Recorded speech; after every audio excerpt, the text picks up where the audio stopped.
such agony of spirit. The devil had no doubt unleashed every force he had on him there that day. He'd heard him say, if I be lifted up, I'll draw all men unto me.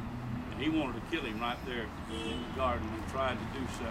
Doctors say that when a man's blood is mingled with his sweat, he's at the point of no return in mental agony. And yet, as the preacher brought out, God sent an angel to minister strength back to him so he could go on to the cross and die for us. But, you know, he said, not my will, but thine be done. Well, whatever you want. You want me to die right here? Whatever you want, you know.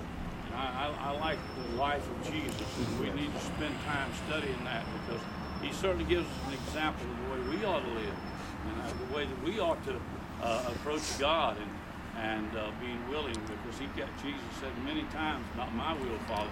And he'd go into the Garden of Gethsemane many nights. I think the 7th chapter of the book of John ends by saying, all the disciples went to their own homes. The next chapter, the very first verse of the next chapter says, but Jesus went into the Garden of Gethsemane. He had no home to go to. He came in here many nights and prayed all night so that he'd know the Father's will. He said, I came not to speak for myself, but for my Father. Boy, what an example he was to us. Thank the Lord for it. Thank you, Brother Norris, for that good message. Amen.